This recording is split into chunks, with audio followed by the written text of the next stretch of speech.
Alrighty. Okay, fantastic. So thank you, Kirsten, for that introduction. And some great conversations at the end there, and some great questions. And what I want to do now is kind of just take this forward. We're talking about change. We spoke a lot about the people side of change, some things to think about. What I want to think about now is a bit more of the systems side of the change. So in particular, how I would move to a hybrid cloud environment. So quick introduction. My name's Richard. Hello. I work for AvePoint. My contact details are there. I'm going to share lots of links and pieces of information during this session. I'll put them on out on Twitter later as well if you want to grab them. That might be a quick way of getting access to these resources. So before I go forward, just a really quick introduction to kind of who AvePoint are for those of you who don't know us, and I'll keep this really, really quick. But I think it's important why I feel that maybe we're qualified or we have the experience to talk to you about moving to a hybrid cloud environment. So as sure many of you know, we've been around since 2001. Working with SharePoint since it was Project Tahoe, and it was Microsoft's idea of where they were going to go with this, and things like groups and teams were just, no one had any idea of where the world was going to move to. We're a global company. In terms of awards, I should probably update that. We've got a 2017 Partner of the Year award as well.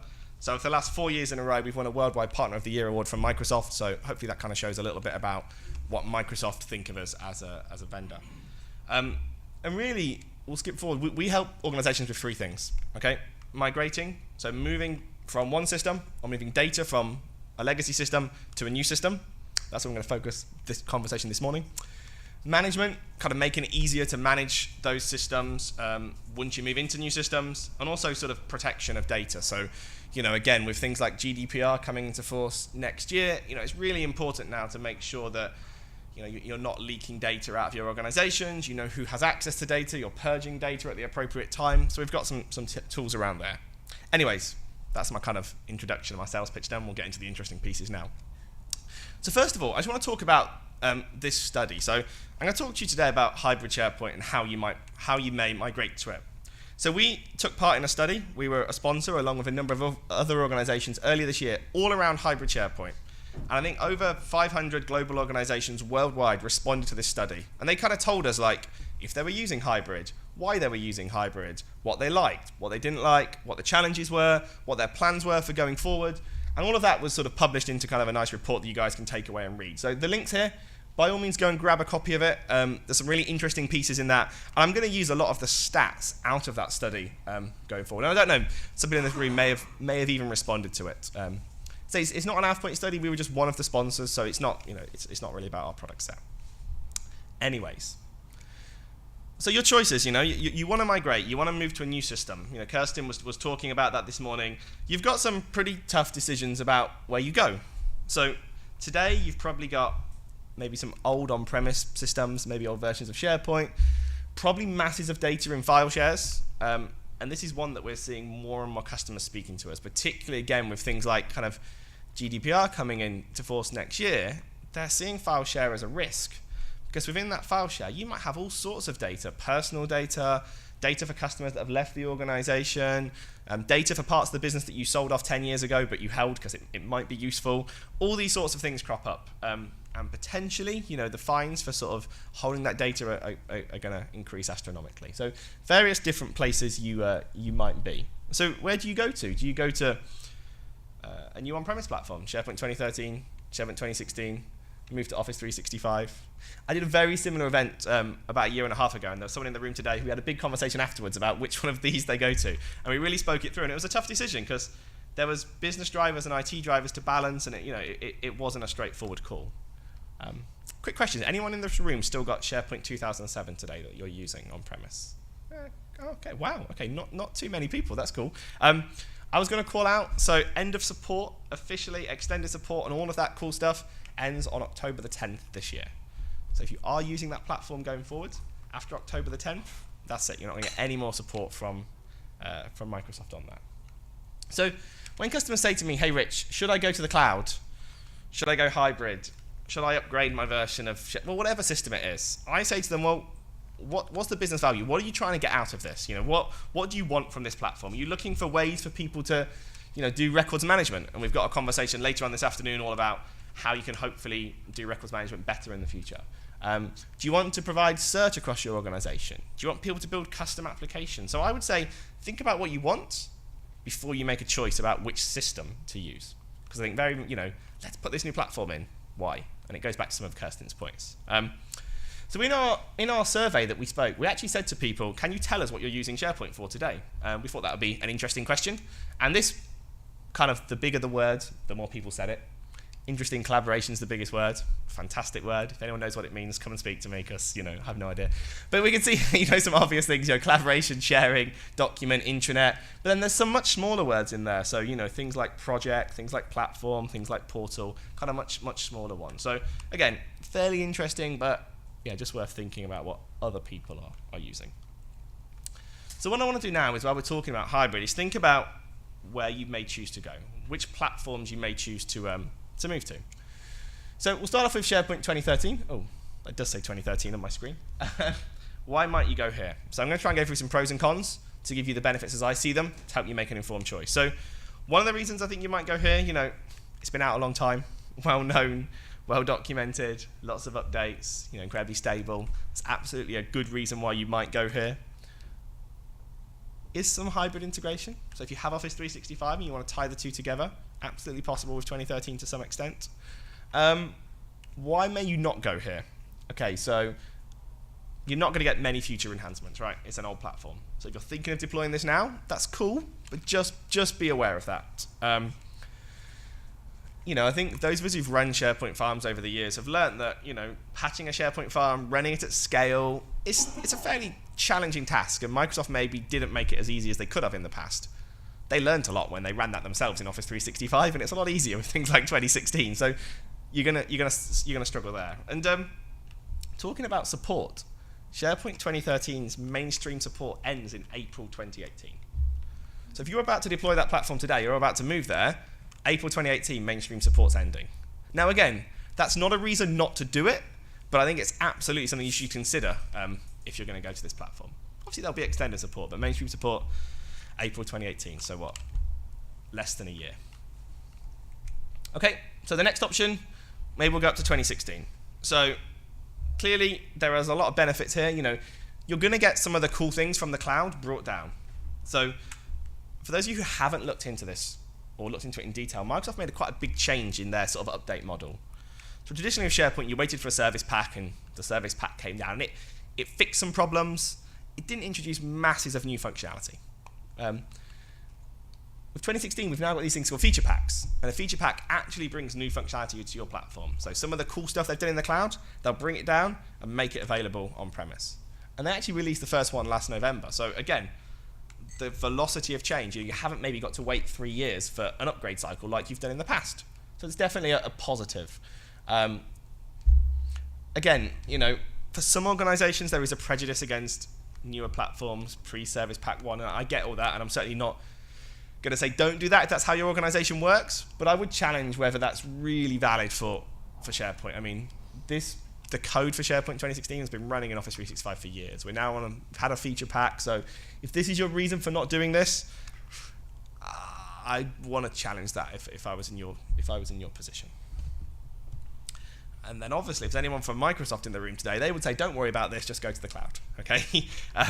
It's the place where all the cool stuff happens. It's the place where you get these amazing things like Groups and Planner and Microsoft Teams. And later on this afternoon, we're going to be talking a bit about productivity. So Rob from Combined Knowledge is going to do a session. I'm going to do another session, and we're going to talk about some of these cool things and how you can choose which ones to use. And more importantly, how you can make sure your users use the right ones and don't go off in their own one. Much more kind of user-centric and kind of personalized. So stuff is surfaced up to me through the Office graph. A great example of that is I have the Delve app on my phone. Okay, I was off work last week, so I turned my work phone on Monday morning. I'm really good at turning my work phone off when I'm on holiday. I'm very proud of that. I turned my work phone on Monday morning, and it's like, hey, here's some updates for you. These are documents that people have changed that you work with, and we think you should probably read that you've missed out while you're on holiday. That's pretty cool. Okay, so again, a lot of more personalization here. Massive, massive pace of innovation and change. I'm saying it's a good thing. I've also got it as a negative thing down here, but we'll go with the good side at the moment. You get lots of new things. You get lots of new functionality. There is a public roadmap as well, which Rob will probably talk about this afternoon, so I won't steal his thunder, but there is a sort of public roadmap of what's coming, what you can expect. So whilst there's a massive rate of change, hopefully it shouldn't take you totally by surprise, but we'll let Rob cover that later on this afternoon. Negatives. So with giving the responsibility over to Microsoft, you do lose some control. Like change management is tough. If they want to change something, you're getting that change. You might be able to put it off, you might be able to delay it for a while, but that change is coming down the line, and you're going to have to move with it. So something to bear in mind.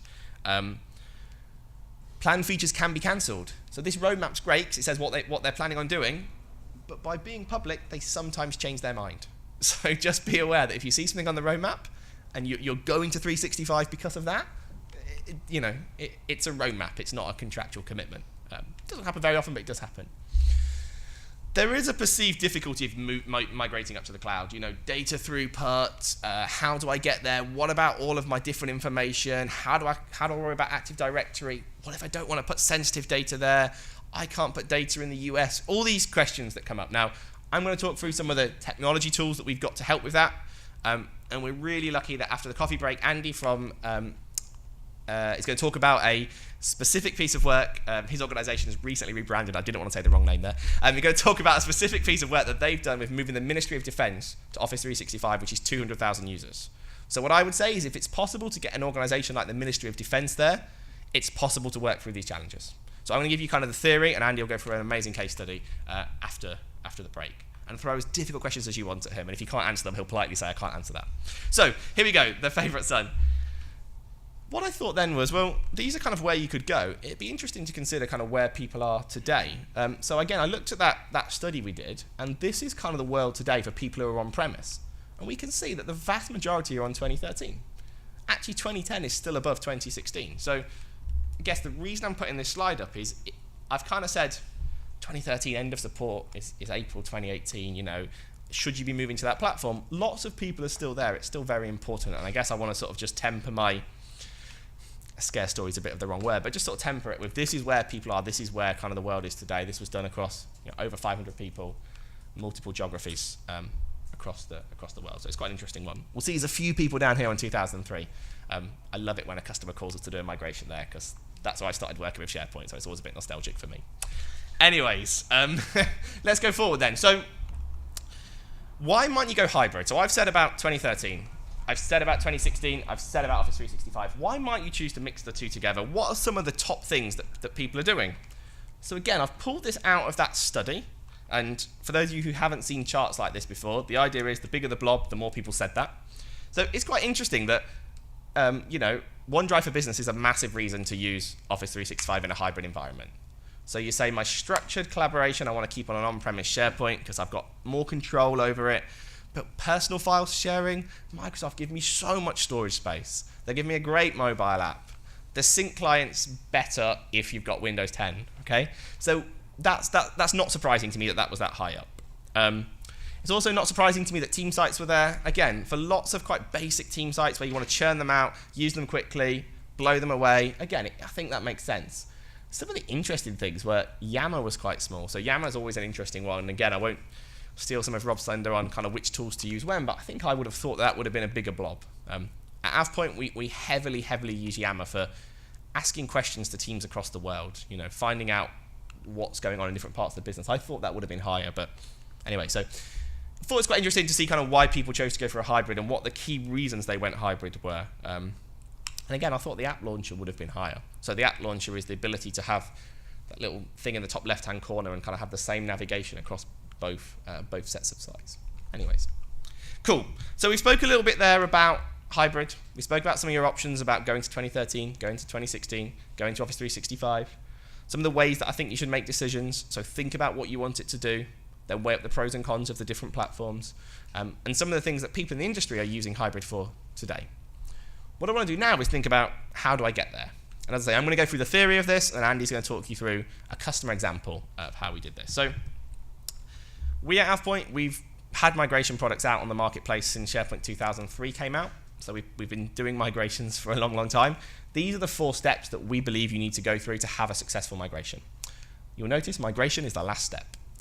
9 times out of 10 when someone calls us in and says, I've got a problem, something's not been successful, it's because they went to this last step and didn't do the first 3 steps correctly in the first place. So I'm going to walk through each of them now. So the first thing really is about discovery, understanding what you have. So Let's say we're moving from an old version of SharePoint. Cool. There'll be things that you have done to that platform that you cannot do in the cloud. Or there'll be features in the cloud that are better than what you've custom built on premise. So you need to understand what you've done in the discovery piece. Again, a great question when I go into meetings with customers and I say, so have you customized your on-premise very much? Oh, no, not at all. We run some of our tools over and go, oh, okay, well, this department that you gave some quite high power to, they've got really clever and they've learned JavaScript, so we need to kind of work through that as an example. So, discovery across different sources, and I think there's 3 different types of discovery that you can do. 2 of them you must do, 1 of them I recommend you do. First option is kind of file level analysis. So basically here I'm saying, how many documents have you got? How many duplicate files have you got? How many PSTs have you got on your file share that you don't want to put in OneDrive? How many videos have you got, etc. So this was kind of that first piece. That just really gets rid of kind of redundant data. A great one here is how many documents, particularly on the file share, how many documents do you have that no one in your business has permission to view? Really cool one to look at. I would suggest that you don't need to bring those files forward. The second one you must do is customization analysis. So if you're moving from an old version of SharePoint particularly, or from another, anything that's not a file system basically, you need to think about those cool things you built and did and work out how you're going to move those forward. You absolutely have to do these 2. I believe you probably should look at content level analysis as well. So what I mean by content level analysis is having some technology or a big group of people to open every document and basically look at the content and see what that content is. You know, am I about to migrate loads and loads of sensitive data, financial data up to this new environment? Am I holding data I legally shouldn't have? And again, I don't mean to bang on about it, but with the new data protection regulations coming next year, this piece here is becoming even more important, I would suggest. So you must do this one and this one. You probably should do that one as well. Great example for this one was working with an organization, I won't say the name, huge organization that speaks to customers like me and you. Every time someone sent them a letter over many years, they scanned that letter in and they OCR'd it and they put it in their document management system. There was a file server with a pretty front end. When customers write letters to you, they do things like put in their bank account details because they'd like a refund because they weren't happy with the service. They'll put in all sorts of personal information, and they were just going to move all that data up into a public cloud environment. We worked that through with them. We tagged it, and then we sort of, we put it in some different areas. We redacted some information out. There's loads of ways of handling it, but a great example of why content level analysis is important. Anyway, so once we've done that, we can think of duplicate files. Access age is a great one. If something's not been viewed in 10 years, is that a good thing to bring over? And this is really the challenge. In an organization, there's things you use, things you need to keep legally, and then all of this stuff. This organization here, so I was on Wikipedia just a minute ago. I think this building was built in 1880. Okay, so not going back that far, but I imagine there's a lot of documentation this organization holds. And, do we need to bring all that stuff across? It's a great example. I'm sure your organizations also are more than a couple of years old. This is a really important part. But if anyone's starting a new company, this is a lot easier. So there we go. What I think really it comes down to, though, is it's your data, right? So you've got to find out what it is, work out how to identify it, put the necessary protection on what is important, i.e. that sensitive data, let's protect that well. The less sensitive data we can be maybe a bit less slack about. Understand what's required, get rid of what's necessary, and plan for the future. Gives my users more relevant information, going to help with adoption, going to help with change management. If when I do a search, I find relevant information, not information from years and years ago that doesn't make any sense to me. Easier for admins, I've got less stuff to store. Kind of goes without saying that less stuff to store, backup's going to become a less arduous task. And from a compliancy point of view, lower risk. The less information I'm holding, the less risk I have that I'm holding the wrong information. It kind of seems a bit trivial, but hopefully it goes without saying. And there's loads of different ways to do this. We have some tools that can extract this data and then kind of present it to the business in different ways. Tell you what, let's have a quick look. We've got 5 minutes. Kirsten finished a little bit quicker. So what I've got here, I have got Power BI, everyone's favorite friend, where I have some analysis of an on-premise SharePoint site. So we have some analysis tools. I've just ran it over SharePoint. I've grabbed loads of data. And I've just made some quick sort of Power BI dashboards to look at this, because we just find that when we speak to the business, if we give them massive Excels and tell them what data they have, it confuses people. If we can start to browse through and click through and to say, hey, look, this area here, and show what's in it, show how many items are no longer used, we just tend to find we get a much better response and a much better conversation with the business. So let's jump into like item analysis, for example. I can then go in, oops, maybe my Wi-Fi's, yeah, there we go. I can then go in and say, okay, well, actually tell me the name of your site. So I can go in and say, my site is this one here. I can then drill into it, and I can start to, oh, I'm on the wrong screen. I can drill into it, and I can start to cut the information down and see how many documents I have modified in each year, etc. So this is just a visualization way, but something that is helpful when you're doing this. Cool. So let's go back to the presentation.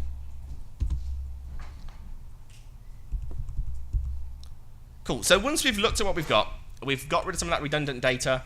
We've thought about how we want to tag the sensitive data. We've thought about what we're deleting. We've considered the customizations we need to rebuild. Only then do I think you can start thinking about where you're going to go. And what I would say is you need to do your hybrid design, think about your migration methods, and think about your schedule. So in terms of design, think about what you're using this platform for.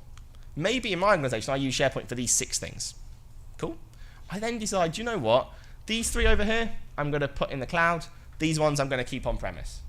I'm not suggesting it has to be this split. This is just an example for a specific organization. Right, I've now got a split. I know what's going where. I can choose the right platform. Now I can think about the migration method. So am I going to basically tell everyone to stop working, move everything over, and when I'm finished, tell them they can use it again? Probably not in most organizations. But there may be some data you can do that to. If I've got an old archive that people don't really access, but it's just there as a matter of legal records, maybe I can take that approach. Maybe need to do a more managed migration where I kind of move the data over, I get the users to check it, give me feedback that it's okay, confirm the permissions, make any deltas, bring over any things that have changed. A much better experience for the users, but again, a much more time-consuming and costly experience because there's a lot more people effort involved. So again, what I recommend is you probably use a combination of these depending on which data you have. Legacy stuff that's not used, you use this. Managed, you use for the data that's changing more regularly. So how do I do a migration? Obviously, at AvePoint, we have a migration product, hands in the air, unsurprisingly, but I'm now going to talk you through the different ways you can do migrations. You don't have to buy a migration product.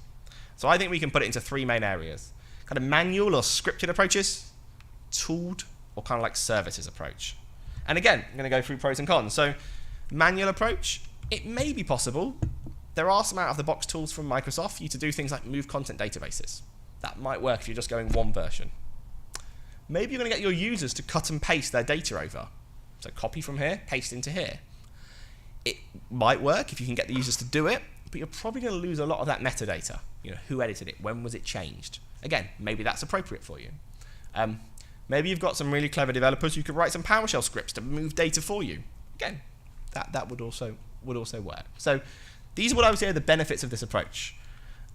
The negatives, I would say, is it's much harder to version hop, i.e. to go from 2010 up to Office 365. Or more importantly, go from Lotus Notes to Office 365 or Documentum or something that was never meant to do that hop. A lot more challenging out of the box. You often lose metadata in these approaches. So you often lose who edited it, when they edited it, what time they edited it. Something to bear in mind. Cleansing and restructuring can be more hard because you don't tend to have like a visual interface that you can drag things around and move it. So restructuring is often more difficult. And I'll be honest with you, it often ends up consuming a lot amount of internal resource. As AvePoint, I can give many examples. Obviously, I won't name customers who've said, we tried to do it ourselves, we tried to write some scripts, and then 6 months down the line, they've come to us and said, we'd now like some help. I'm not suggesting that's correct for everybody, but if you think it'll be quick, just bear that in mind. So the next approach is using a migration tool. So there's lots of migration tools on the market.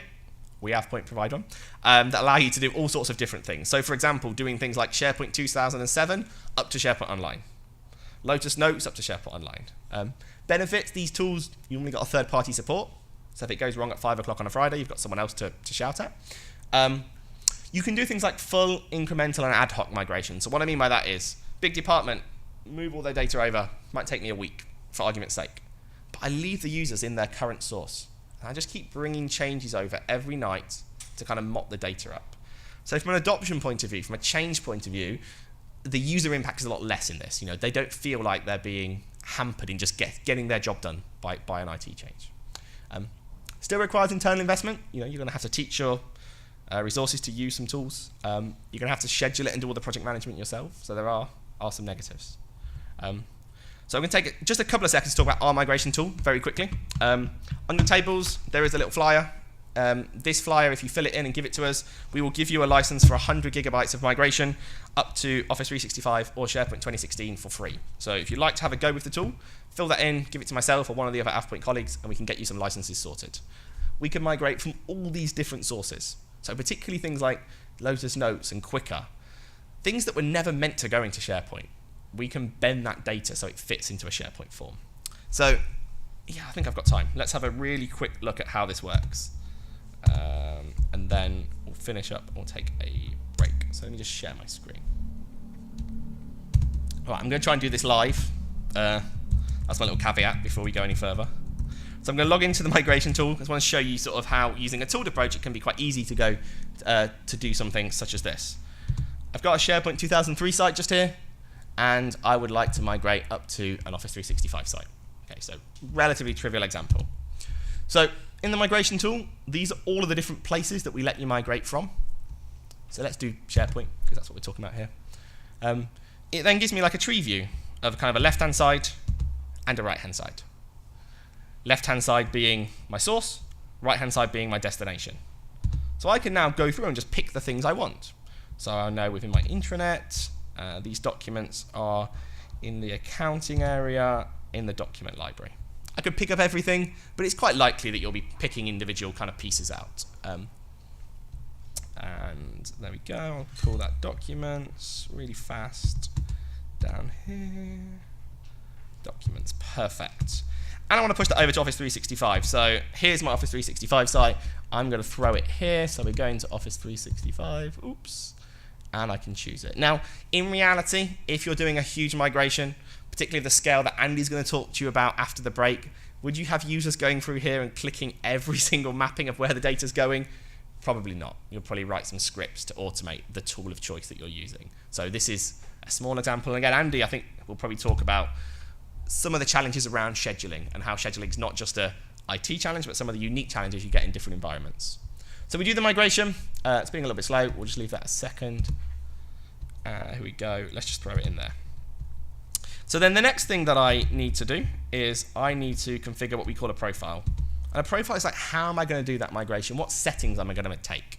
And one of the benefits of using a migration tool is we can use these to help tidy things up. So there's a great example, a customer on our website that used SharePoint 2007 and had loads of calendars, masses and masses of calendars, okay? And they decided as part of the migration, if an event in a calendar was more than 1 year old, they wouldn't migrate it. Pretty reasonable thing to do. You can just configure a policy, a few clicks to say don't migrate events more than 1 year old. So again, when I say about restructuring and tooled approaches, it makes it quite easy to do things like that. You can filter out certain file types. So if you're migrating from the file system, we decide we're not going to migrate MP4 files, potentially. Okay, so you go through and you fill in various different settings, thinking about mappings as well. So this is another interesting one that people tell me is a challenge with going to Office 365. They say, I've got this on-premise system, and my users log in with something like Contoso/Richard. But in Office 365, they log in with richard.barrett@contoso.com. And that's seen as a big challenge. The tool can just map those names over kind of really, really quickly for you. So again, another one of the benefits. So again, not going to kind of go through everything today. If you're interested, if you want to have a go at using it, feel free to fill in the information, drop it to myself, one of my colleagues. We'll sort you out of a 100 gigabytes license, and you can, if that's all you've got, you can do your migration for free. If not, at least you can start it and trial it for you. Cool, we'll jump out there and go back to the slides. Cool, and we'll just move forward. So there's some quotes of why customers chose our migration tool. But the other option is kind of a migration service. So Microsoft, if you're going to Office 365, do offer some migration services for free. Okay, there's something called Fast Track that comes with your subscription, and depending what format your data's in, they will pick your data up and move it into SharePoint or OneDrive for Business for you, or as part of your subscription cost. The challenge with Fast Track is there's a limited range of sources, and all of that stuff around the flexibility of filtering out old calendar events, restructuring, you can't really do that. It's kind of a pick up and shift. But again, being honest, if you want to pick something up and just move it from A to B, worth looking at Fast Track. Obviously, Andy's going to give you an example after the break, how the MOD chose a services organization to do their work on their behalf. So yeah, there's lots of different ways to do this. But I guess the benefit of this is your migration's being done by someone else. You've got someone else to blame. Always sounds good. Restructuring and cleansing of data can be included. The project plan is someone else's responsibility. It can look like the largest investment, right? In terms at the start of the project, I've got this cost for migration. I'm going to be honest. But what we would say is that it's probably the most accurate way of estimating how long it's going to take and how much it's going to cost, rather than using lots of internal resources. So that's an option as well. Anyways, migration options. We've got manual migrations. We've discussed some of the pros and cons around that. Kind of scripted approaches, get some of your developers or some of your clever IT guys to do some stuff for you. A tooled approach, obviously using something like our migration tool, or migration services. Obviously, we offer services, or there's partners in the room that will also offer you services today. So, just before we take questions, I just want to shout out something else. We're back here in July, and we're going to do that migration session in one day. So I tried to rattle through that in 35 minutes. We've actually got an entire day workshop. We ran some of them last year. Had some really great feedback. There's no charge for the event. So if you'd like to delve into that in a lot more detail, how I do discovery, the different options for discovery, how I analyze it, we give you some tangible takeaways, example project plans for a migration, example governance documents for SharePoint. We're going to talk through kind of different ways to do adoption. So yeah, really kind of cool. Free event. If you want to sign up, feel free to fill your details in. I've also just pulled out the link there to the hybrid SharePoint report that I mentioned earlier. So conscious we've spoke a lot there. I saw a lot of you taking photographs, which is great, because that says to me that you must like some of the slides. Any sort of questions, any comments?